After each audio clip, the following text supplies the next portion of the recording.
أعوذ بالله من الشيطان الرجيم. بسم الله الرحمن الرحيم. وإذا جاءتهم آية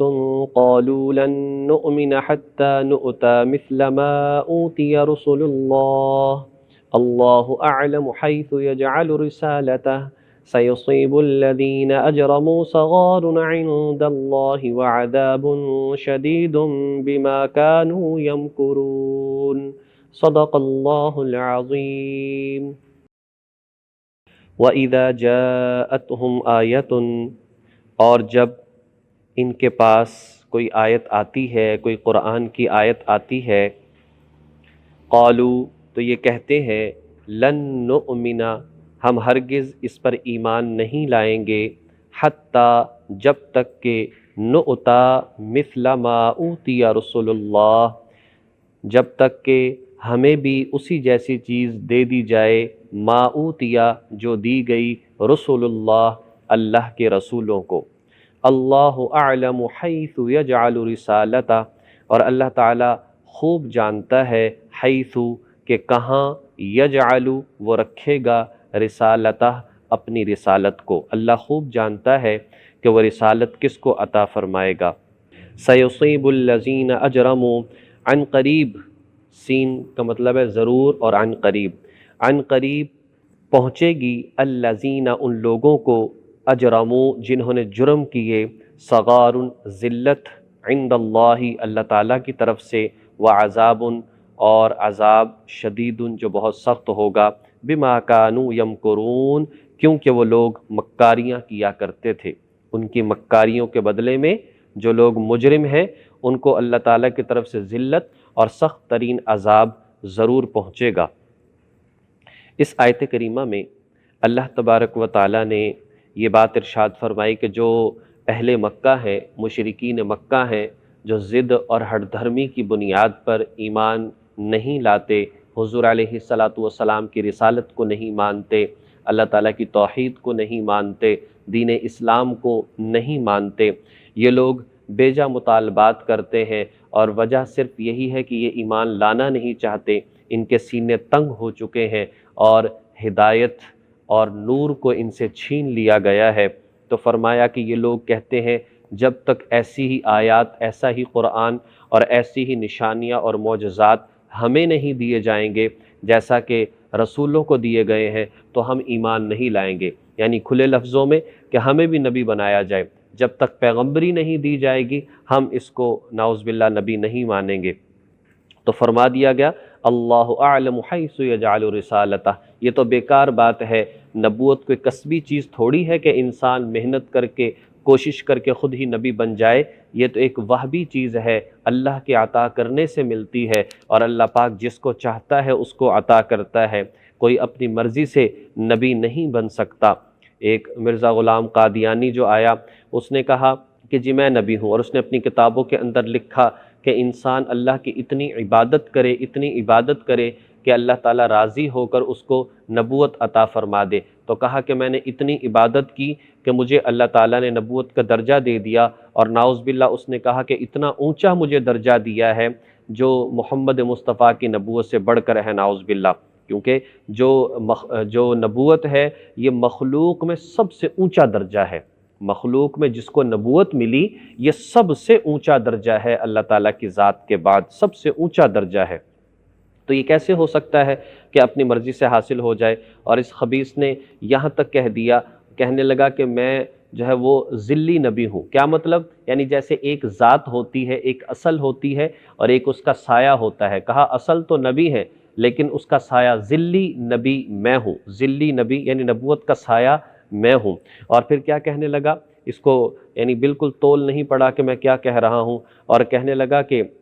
مجھے اللہ تعالیٰ نے 10 لاکھ معجزات دیے ہیں، نعوذ باللہ، اور محمد کو اللہ تعالیٰ نے 3000 معجزات دیے۔ سوچنے کی بات یہ ہے، اصل کے معجزات 3000 اور جو سایہ ہے، ذلی ہے، اس کے معجزات جو ہے وہ 10 لاکھ ہوں۔ تو ایسی اس نے بات کی۔ بہرحال بات یہ ہے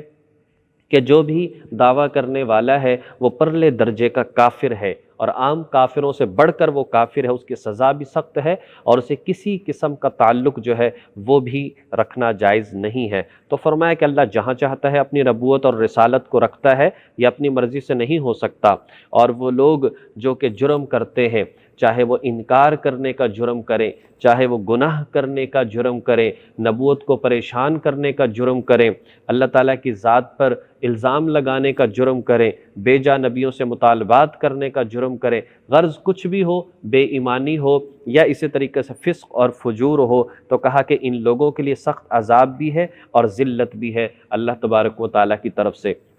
ذلیل بھی انہیں کیا جائے گا کہ بھرے لوگوں کے سامنے انبیاء، غوث، قطب، ابدال، رشتہ دار، پوری دنیا، پورے سارے کے سارے انسان، فرشتے، جنات سبھی موجود ہوں گے، اور وہاں پر سب کے سامنے ذلیل کیا جائے گا کہ یہ ناکام ہے، یہ ذلیل ہو گیا، یہ دوزخ میں جائے گا، اور ان کے لیے سخت ترین عذاب بھی ہوگا۔ اور وجہ کیا ہے؟ بما کانوا یمکرون، کیونکہ یہ لوگ مکاریاں کیا کرتے تھے، سازشیں کیا کرتے تھے، اسلام کو برا کہتے تھے، اسلام والوں کو برا کہتے تھے، حقارت کی نظر سے دیکھتے تھے۔ اس بنیاد پر یہ ساری سزائیں ان کے لیے ہوں گی۔ فمن یرید اللہ، چنانچہ جس شخص کو اللہ تبارک و تعالی ارادہ کر لے ان یہدیہ،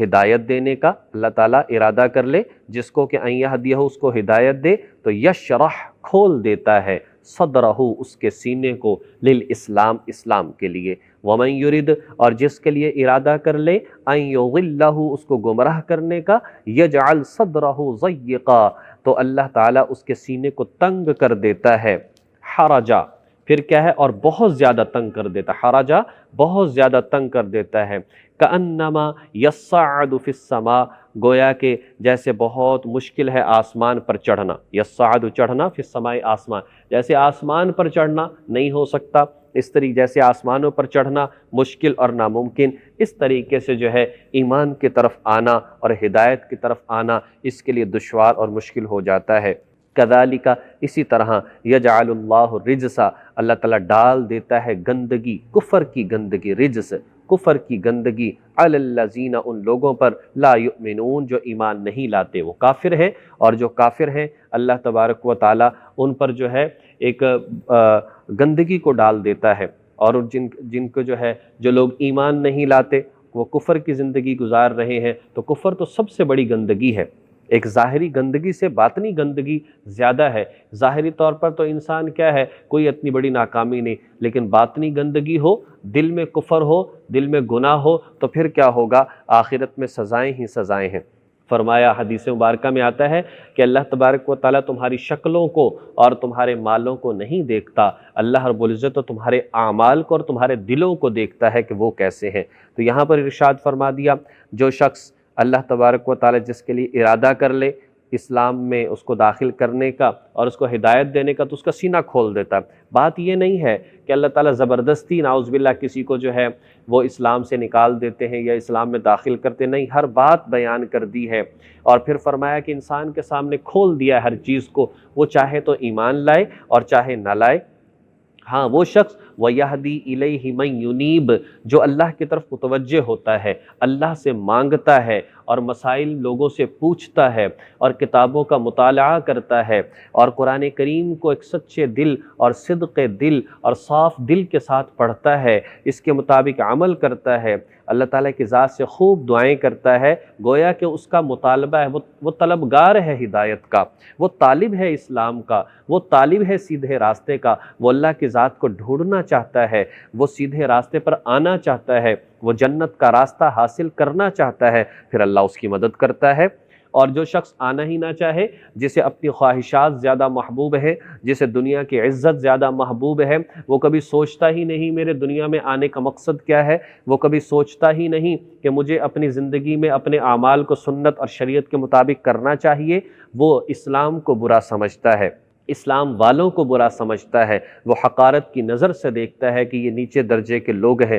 تو اللہ اس کے دل کو تنگ کر دیتا ہے، یہ پھر اس کے قریب نہیں جاتا، ایسے لوگوں میں بیٹھتا نہیں، ایسی چیزوں کو پڑھنے کو اس کا جی نہیں چاہتا، یہ گناہوں کے اندر ملوث رہتا ہے، گویا کہ اس کفر کی وجہ سے، اس گناہ کی وجہ سے اس حقارت سے دیکھنے کی وجہ سے ہوتا یہ ہے کہ اس کا دل تنگ ہو جاتا ہے اور یہ اسلام کی طرف آ نہیں سکتا۔ اسے اس طرف آنا، اسے سیدھے راستے کی طرف آنا، اسے عبادات میں مشغول ہونا، اسے دینی حوالے سے تحقیق کرنا اور معلومات کا کرنا اور اللہ تعالیٰ کی ذات کے سامنے ہاتھ پھیلانا ایسے ہی مشکل لگتا ہے جیسا کسی سے کہا جائے کہ بغیر کسی سہارے کے آسمان کی طرف چڑھو، تو وہ کہتا ہے نہیں ہو سکتا، بالکل مایوس ہو جاتا ہے، اس لیے یہ بھی چھوڑ دیتا ہے۔ تو فرمایا کہ اسی طرح اللہ تبارک و تعالیٰ گندگی ان لوگوں پر ڈال دیتا ہے جو ایمان نہیں لاتے۔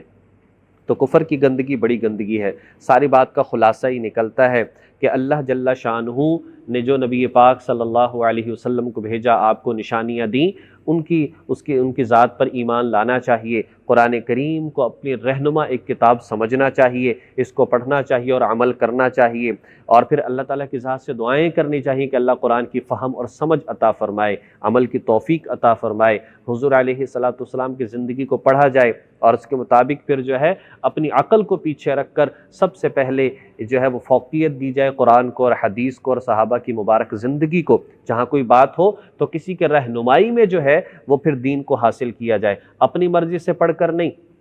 چاہے ایک بندہ ڈاکٹر بن جائے، ساری کتب پڑھ لے، لیکن جب تک وہ پریکٹس نہیں کرتا اس وقت تک جو ہے اسے اجازت نہیں ہوتی کہ وہ فیلڈ میں آ جائے۔ اسی طریقے سے کوئی بھی ہے، انجینئر ہے، اس نے کتابیں پڑھ لی، جب تک پریکٹس میں نہیں آئے گا تو بلڈنگیں وہ صحیح طریقے سے نہیں بنا سکتا اور کام نہیں کر سکتا۔ تو تجربہ بہت ضروری ہے، کسی کے زیر سایہ رہنا بہت ضروری ہے۔ اللہ تبارک و تعالیٰ نے کبھی ایسا نہیں کیا کہ خالی کتاب آ گئی ہو اور اس کو پڑھانے والا نہ آیا ہو، نہیں، بلکہ جو کتاب آئی اللہ نے نبی بھیجے۔ ایسا تو ہوا ہے ایک کتاب کو متعدد انبیاء پڑھانے اور سمجھانے کے لیے آئے، لیکن ایسا نہیں ہوا کہ کتاب آ گئی اور بس خود سمجھ لو، ایسا نہیں ہے۔ اس لیے کسی کے رہنمائی میں اس کو سمجھنا بہت ضروری ہے، ورنہ انسان گمراہی کی طرف چلا جاتا ہے اور وہ انتہا درجے کے نقصان کو پہنچ جاتا ہے۔ ورنہ تو مستشرقین بھی ہیں جو غیر مسلم ہیں اور بس ویسے ہی مسلمانوں سے مقابلہ کرنے کے لیے، معلومات کے لیے قرآن پڑھتے بھی ہیں اور قرآن کی معلومات بھی انہیں موجود آتی ہیں، احادیث کی معلومات بھی ان کے پاس ہیں، بڑے بڑے مفہوم اور معنی اور مسائل کو جانتے ہیں، لیکن وہ ہدایت ان کے دل کے اندر نہیں اترتی۔ اللہ تبارک و تعالی ہمیں جو اس چیز کا مقصد ہے اللہ پاک اس کو حاصل کرنے کی توفیق عطا فرمائے۔ وآخر دعوانا ان الحمد للہ رب العالمین۔